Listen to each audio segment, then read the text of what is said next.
Some leaders thrive on playing the game and it's not clear what is needed, and they pick and choose and pit people against each other, which I do not suggest at all. I think that that is horrible. I think that it is a reflection of your own insecurity as a leader.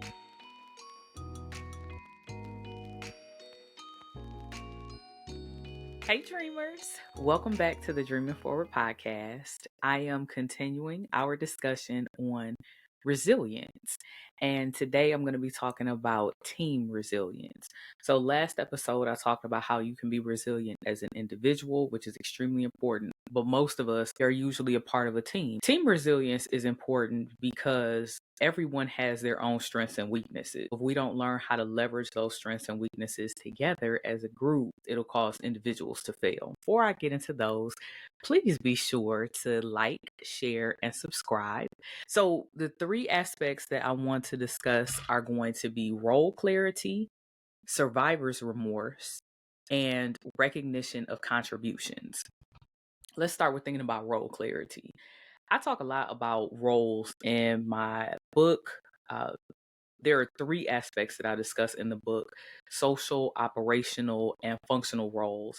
And those three are really important to think about. But today I want to focus particularly on functional roles because usually when teams experience major changes, it creates a gap in the actual outputs of the team. If your team is responsible for 5 outputs a month, let's say your team is responsible for processing payroll, submitting I-9s, for example, to the IRS for processing, and adding new hires to the payment system at the job. One person leaves. If that was a person who processed all of the I-9s, not only does someone has to complete those tasks, but they're also responsible for the design of the work and for the evaluation of the work's performance over time. Role clarity gets thrown a wrench because we focus on task completion and we miss that design and evaluation part. When people exist on a team, not only do they possess knowledge of their job, they possess institutional knowledge and also process knowledge of how to do things well. And if you have not prepared folks for that process knowledge, it's going to be very difficult for people to understand their place on a team. So as a leader, I would strongly encourage you to keep a written record of the task groupings that people complete as well as the tasks themselves, and check in with them at least once a year. You could do this during performance review time about the percentages of their time that they spend on all of those tasks. I know it can be hard as a manager to keep track of all of this, so that's why I'm encouraging you to keep a written record. Those task groupings, time splits, task lists will help you to create that role clarity in the event that someone leaves. The leave could also be temporary, but again, if you don't understand that split, it's going to be very difficult for other people to come in and be able to work at the same level of performance or better and feel a sense of groundedness while doing it. There is a clout that people get for playing certain roles on a team. And this is where you get into people fighting and clawing to take over someone's spot because they know that that's the position that holds the most influence or power or prestige on the team. And as a leader, you have to know that. Sometimes it can happen subconsciously. So, for example, if the role who completes the reports ends up being the person who inadvertently becomes the influencer, because maybe by them completing reports to show who is in the lead in sales or who completed things faster or whose projects look the best in this report, they are now the person who kind of controls how the leader sees folks on the team. So you will see people clawing to be the person to do that report, or maybe the person who performs a certain task or owns a certain project, they get first dibs at time autonomy because I'm the person maybe who is responsible for going to do outside pickups for something. That person gets to come in a little late, or they get to leave a little early, or they get to take a longer lunch. So you'll see people clawing to do that job, whether or not they can actually perform it well. I talk in my book, and I believe I talked on the podcast before about how we all know how to obtain the favor of our supervisors and leaders. We are kind of trained to do this even from childhood. If you think about the way children interact with their parents, But we know how to do that at work. We know how to be the favorite one. And we may not always choose to play the game, but we understand how to do it. And we can see when other people are able to do it well. We can also see when people do it terribly. As the leader, you have to understand what people are observing and what it takes to be favored by you. If you have not built trust on your team for people to tell you this, I would strongly encourage you to do an anonymous survey or find a way to listen to the chatter and the gossip, because people will tell you. Some leaders thrive on playing the game and it's not clear what is needed, and they pick and choose and pit people against each other, which I do not suggest at all. I think that that is horrible. I think that it is a reflection of your own insecurity as a leader.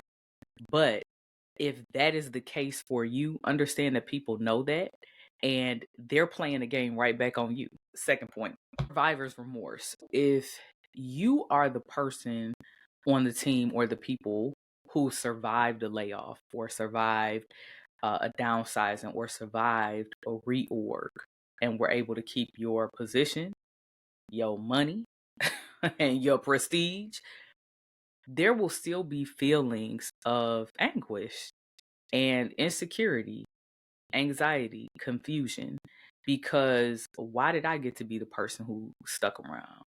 Why did I get to be the person who is the last person standing? I experienced this. I was furloughed, so I wasn't the person who got to stick around, but I ended up talking to one of the people who was. And this person was in tears talking to me. They were completely blindsided by watching other people have to leave. They were confused about what they would need to accomplish because there was so much work that would then be placed on them. And that to me was one of the most unfair parts of the reorg, beyond the fact that the leader just flubbed it up completely. That's a whole other conversation. I'll talk about that on some other episode. But survivor's remorse is real. And if as a leader you haven't prepared yourself and then have a game plan for preparing your team for what that will look like, you can expect that it's going to turn into a retention issue, because not only are folks worried about, well, who's next? Am I going to be caught up in the next round? But sometimes the work that they get left with, sometimes the social responsibilities that are left on them, they don't want to do that. It's not a fit for them. It's not fair to them. It's uncomfortable for them. And they will leave at the first chance they get. Please be mindful of that when you are doing reorgs, downsizing, reductions in force. You may think that you're getting rid of the people who you might have already had earmarked. You may think that you're clearing the decks and the people who stay, they're going to be your star players, but it might end up backfiring on you. So I want you to think about the whole landscape before you make any decisions. It's not just numbers. It's not just clearing money. It's not just clearing head count. It's some other emotional stuff that goes along with it. Part B to this point is boundaries for keeping in touch. So in this same scenario, and this is funny because I hadn't thought about this in some years, but two senior leaders on the team, one of whom was my direct supervisor. Again, they done furloughed me. I'm sitting at home, chilling. I done started a whole new business venture. I'm doing me. I ain't think about these people. And all of a sudden, I get a call out the blue. Oh, hey, how you doing? I'm just checking on you. I'm like, I'm good. What's up? And they were like, oh, we wanted to ask you about blah, blah, blah. No. No, you didn't. The boundary for me was that if I wasn't good enough to remain on your team and get paid for doing this work, you're not going to be picking my brain while I'm sitting at home kicking it. It's not going to happen. And I have no obligation to support you in anything that you're doing because I am not on the payroll currently. Please be mindful and thoughtful of how you treat people, of how you separate from people. Because guess what? Separation is a part of that employer brand. And I'm going to talk more about that when we talk about organizational resilience. But how you separate from people, whether temporarily or permanently, is going to make all the difference. I just said people have tons of organizational and institutional knowledge that you don't know that they know. And I have coached so many leaders and consulted with so many companies and told them straight up, people will always know how to outdo you in their own job. I don't care how basic and remedial you think their job is. I don't care how poor you think their performance is. They know how to do their job infinitely better than you do because they sitting there in it every day. And if you don't respect, at the very least, the institutional knowledge they possess, I'm telling you right now, you're going to be in a world of trouble when it comes to dealing with what is left to do after the separation. So, go back to that situation. I wouldn't tell them about how to do that work because, again, this is not my problem. I don't work there right now. But when they heard how happy I was not being there, I don't even think it was a full week before I got called back to work. And I was livid because I was like, I'm doing me. Don't call me. Don't call me. Don't call me.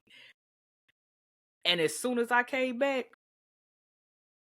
calm down, I was getting out of there because they had already showed their hand with the disrespect. I can't stress enough.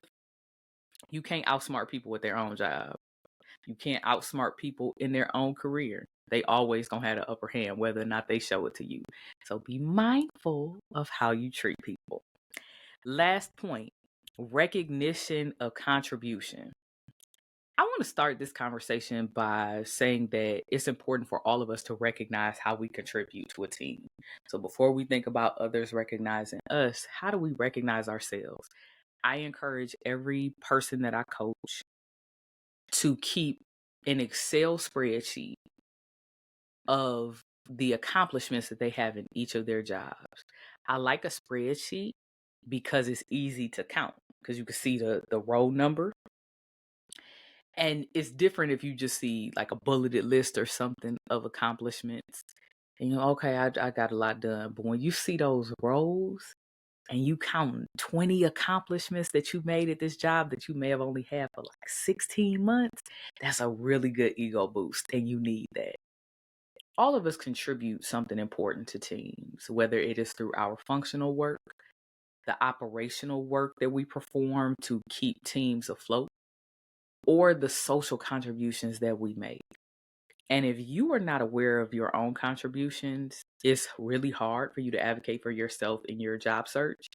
It's very hard for you to market your services and products as an entrepreneur. And it's hard for you to build mutually beneficial relationships because if you don't think that you make significant contributions, you'll always undersell your value. On the other side, let's talk about how leaders can recognize contributions. I cannot tell you how many jobs I've worked where ageism factors into separation. So I've seen so many coworkers be pushed out, pushed to retirement, pushed to resignation, and invariably at the retirement party or the separation party for their last day or last week, the amount of praise and celebration that that person gets for being the listening ear, being the person with the archives and information and data, the person who deeply understood processes, and sometimes the parent of the group, how much that was appreciated. In my head, I can see the shock and the embarrassment on the face of leaders when that person leaves, because a lot of times they weren't willing to recognize that contribution and how important it was. The team never quite recovered from that, because if I just watched you push this person out, what's to say I won't be next? Why would I stick around to get pushed out like that? I bring up age as a factor because there's so much research and data that's showing that baby boomers and older Gen Xers are retiring later, largely because of economic challenges and uncertainty. And I want us as leaders to value the older folks on our team. They may not know all the latest technology, or maybe they do, to be honest. Maybe they aren't as fast or sometimes as agile as we think they should be, but the value that they bring cannot be ignored. And a lot of times it's a matter of allowing them to show you what they can do. You just take the time to introduce certain things to people, they'll pick it up fairly quickly. They will show you things that you didn't know anything about. I've worked so many jobs where the oldest person on the team would say, "No, we tried that like 20 years ago and it didn't work. And here's why." It saved us a ton of money, ton of time. I know so many folks, this is especially when I worked in government, where they would joke. It's funny because one person came to mind, but they would joke. Like if a new supervisor came in and would, "No, you got to do that." They would laugh and say, "Don't worry, I'm going to outlast you." And they did. That new supervisor would be that got transferred, found another job because they get frustrated or whatever. And that person is still there, still making it happen, still keeping the lights on. So again, I bring up ageism because that's where I've seen it factor in most prominently. But that recognition of contribution could come in any aspect of our identity, in any aspect of team placement. And as a leader, it's your responsibility to make everyone feel valued for the contributions that they bring to the team.